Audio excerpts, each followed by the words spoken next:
This is one of the hardest Michelin-starred restaurants to get into in Chengdu. It's hidden in the most unassuming building, serves almost no guests per day, and most people can't even get a seat. But today, I got in. Not only that, the owner's son is cooking for us, and we're getting dishes that aren't even on the menu. This place is known for preserving old-school Sichuan cuisine that has almost disappeared entirely. This menu today is specially curated just to showcase you the diversity of Sichuan cuisine. Sichuan cuisine, most of them are not spicy. And just with a little bit of variation, you can make something completely different. 100 dish, 100 flavors. It's all about making changes, exploring the diversity of flavors. This is Chinese cuisine advanced level, and what they serve will completely change how you see Sichuan food. Today is another okay weather day in Chengdu, China, and today I'm visiting a Michelin-starred restaurant. And this is an interesting restaurant because some say it's the most frugal, unassuming Michelin one-star restaurant. This place is called Rong Huang. If you're from Chengdu, you have most likely heard of this place by now. This place has been there for a really long time, and they serve some really old-style Sichuan cuisine that you don't really see outside. I've been there 4 years ago, before Michelin even entered China, and the food is good and all. And now they had a Michelin star. They have renovated the entire thing. It's really popular. There's a lot of people now. Sometimes because there's so many people, they might have trouble turning out all the dishes on time, and the quality might suffer a little bit. Like some of my followers / friends told me about this, but I still decided to visit today. One being it's a classic restaurant that received a Michelin star. Second is that one of my followers actually knows the owner of the place. So today, disclaimer, I'm getting somewhat of a special treatment. First is that the owner's son is going to be on the drive today. He's going to be making all our dishes. And second, a lot of dishes that I'm having today aren't even on the menu. But I'm making this video just to show you what Sichuan cuisine really is like, aside from the spicy numbing profile. And also, if you like some of the dishes, they might eventually come on the menu, who knows?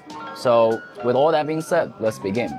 So first dish, we have this appetizer, if you call it. This is called 油焖四宝. So 4 treasure oil confit. I don't know if that's the translation, but basically they were like 4 ingredients, shallow fried and chill.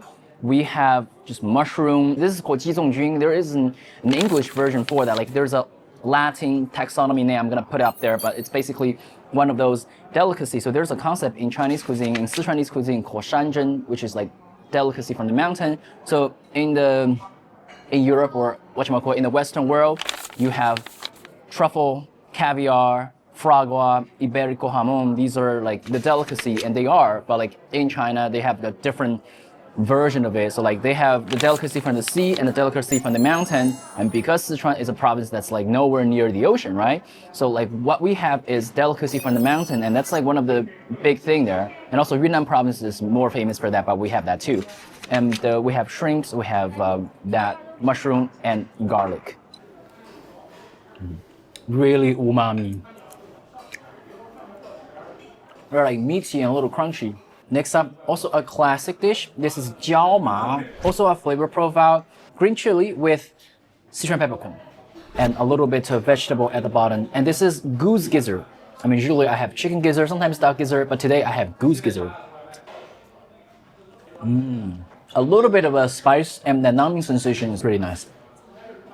Almost refreshing and a little spicy and numbing. And the gizzard is tender and crispy. The goose version does taste a bit different from the chicken counterpart. I can't exactly say why, because it's been coated with all that like seasoning, numbing and things.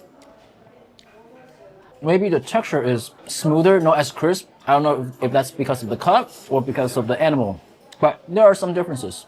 这个锅巴做的非常辛苦啊，因为它的锅巴除了自己做的之外呢，它要在那个烤箱里外面，就是在烤箱门边的时候去让它自然的去给它风干，然后用它的一点点温度去风干，不能直接放在烤箱里，所以它的产量非常有限，所以这个菜应该也算是一个限定菜吧。OK， 大家有时候来吃到这个菜的话，应该非常的荣幸，因为它很长时间它这个菜都在沽清的状态。哦，好，啊，今天可以尝一下。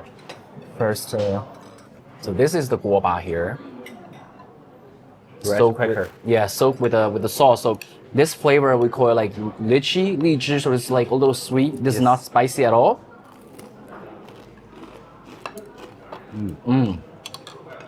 You hear that, right? Really crunchy. Slightly sweet, just a little bit, as it should be. There's also bamboo shoot, wood ear, a little bit of a pickled pepper, Moving on, we almost have all the dishes, so I'm just gonna proceed with the hot one first. This is Huiguo Shaobai, a classic. Shaobai is this pork thing in Huiguo is like double cooked, so double cooked Shaobai. And there are two versions, salty and sweet. The salty one is that you have yacai, which is like a type of fermented vegetable at the bottom, which is like a salty profile. Sweet is that you have glutinous rice at the bottom, a little bit of like red bean paste and sugar, and you have like fatty pork on top. And this is the sweet version, but this one is just like the rice, the glutinous rice, but it's double cooked because like the second day you have like put in the wok and mix everything. Oh yes. You have to eat this when it's piping hot because the oil here also helps to preserve the temperature. The classic sweetness from Shaobai may be a bit more intensified because of the second process of like refrying. A little bit of brown sugar, maybe a little bit like the red bean paste or dust or whatever. And it almost like disintegrate into little pieces in your mouth. We call this hua zha in Chinese. Like a good one should turn to dust. Next one, this is a classic and you don't really see this anymore in restaurants. This is called 雪花鸡闹, which literally translate as snowflake chicken. I don't know how to translate the other thing. It's almost like a pudding type of thing. And well, it looks like cloud paste, right? So this is very similar to 鸡豆花, like chicken tohua. Tohua is like very soft version of tofu, like soaked tofu. Basically, you smash the chicken, remove all the tendons, and make them into kind of like a paste, and you poach that in stock to get that exquisite umami flavor. And this is a similar dish, but different in the sense that it's fried instead of poached in stock. And there's a little bit of the ham.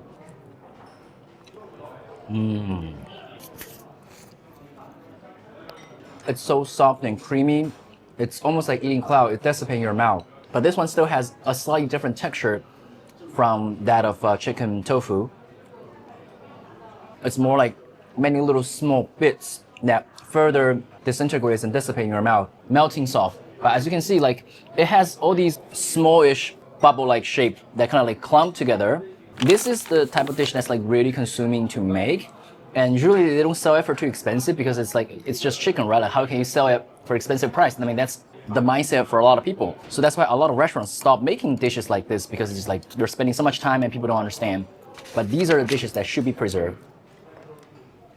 Again, like I said, all these high-end fancy cuisine in Sichuan are not spicy.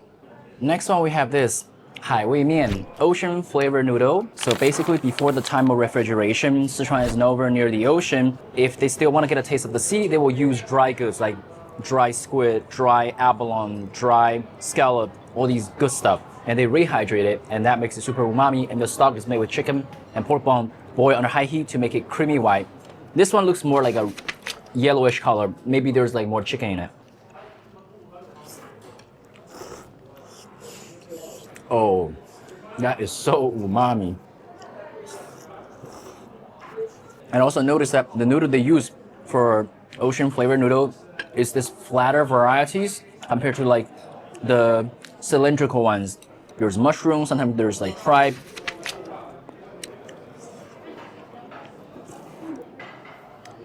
It's just like pure umami. Like, I don't know what to say, this is mad good. Bamboo shoots, mushroom, all that different textures, flavors. Again, this is another dish that's not spicy.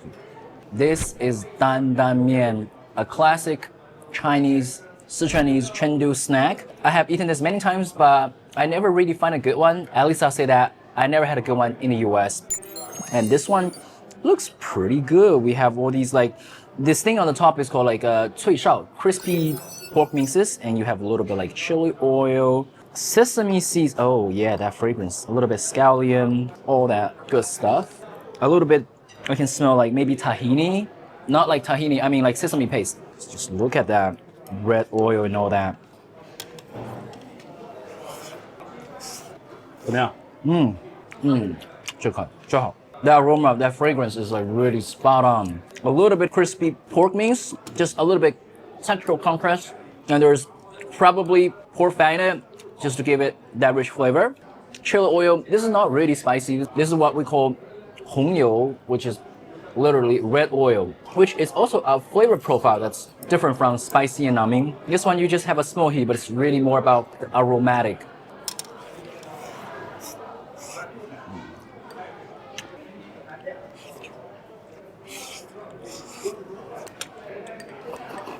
That's good stuff. Next up, we have zhong shui jiao, also a classic Chengdu snack. Basically dumpling in this, again, aromatic chili oil with sesame seeds and all that stuff. Mix it up, give it a good mix, and well, what can I say? It's just good. Dumpling, nothing much to say. A very standard good dumpling. You have like big meaty filling in it, but the highlight here is the chili oil. Like the depth of flavor comes from it.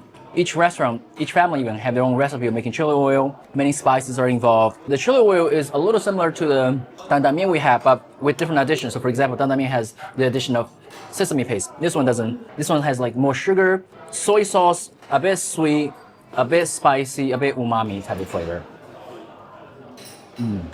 I have a noodle, I have dumpling, and I have the xiaobai.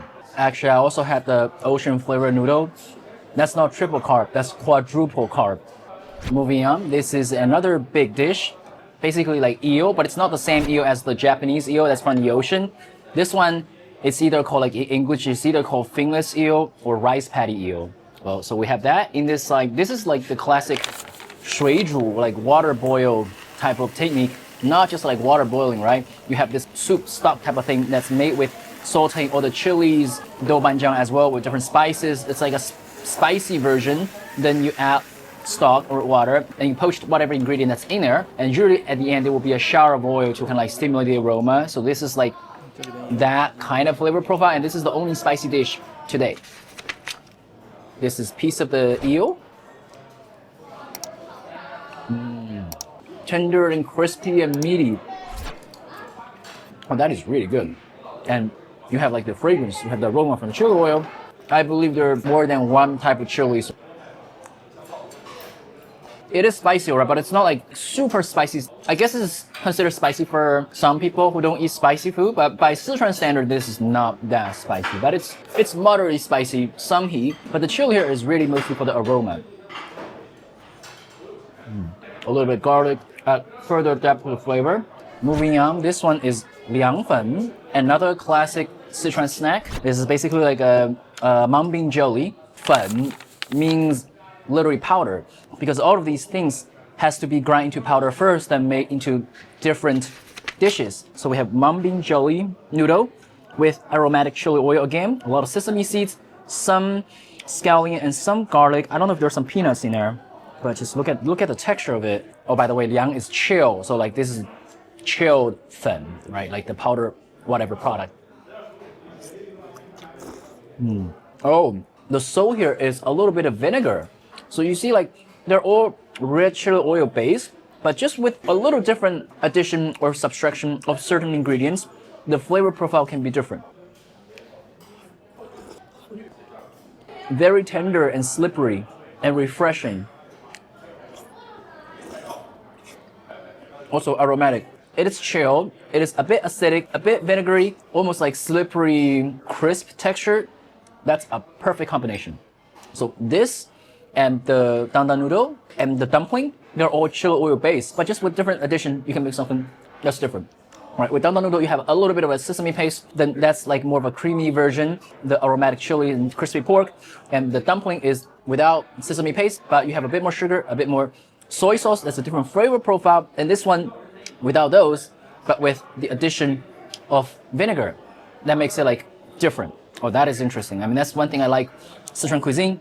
I mean, typically you'll say there are 24 flavor profiles in Sichuan cuisine. Like, usually people will know it's like nummy and spicy, right? At least in tourist mind, but like really for local people, a lot of dishes here are not spicy. In fact, all the food we have today, only the rice patty eel is spicy. All the other versions are not spicy. This menu today is specially curated just to showcase you the diversity of Sichuan cuisine. And just with a little bit of variation, you can make something completely different. In Chinese, there's a saying that Sichuanese cuisine, we call this 一菜一格百菜百味, which means one dish, one personality, 100 dish, 100 flavors. It's all about making changes, exploring the diversity of the flavors. By now, it should be firmly established in your concept that Sichuan cuisine, most of them are not spicy. This is also considered a carbohydrate, so that's already 5 carbs.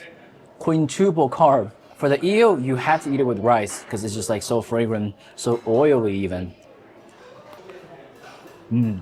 They also have a good amount of Sichuan peppercorn in it. In this case, it's green peppercorn. spicy and numbing, really fragrant. After eating, the effect definitely kicks in. My mouth is having a little bit of numbing sensation. But that doesn't stop me from eating more. Let's have more guoba 肉片儿. Oh. After sitting there for this long, it is still very crunchy.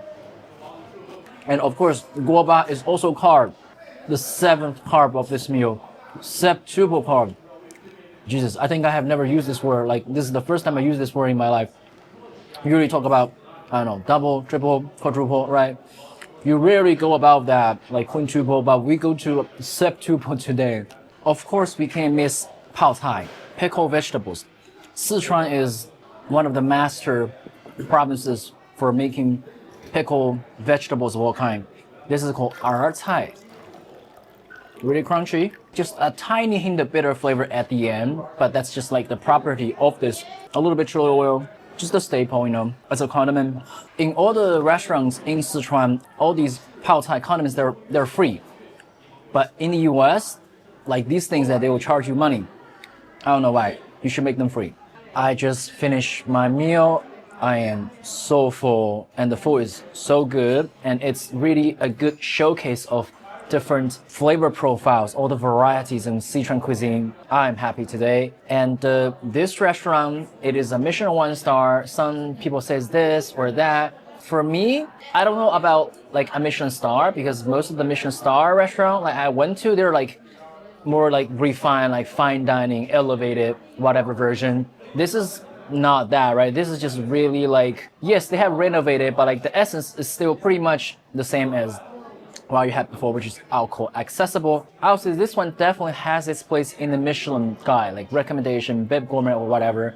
In fact, I know that they do have a plan of expanding to a new location that's like a different direction, that's more elevated, more refined. That one is probably more of the Michelin 1-star preference. Either way, star or not, Michelin or not, like this is just a great restaurant by itself. If you ever travel to Chengdu and just want to have something that's like really old-fashioned, not necessarily like the typical spicy numbing profile, they have really good stuff. Like, share, and subscribe. I'll see you in the next one. Ciao.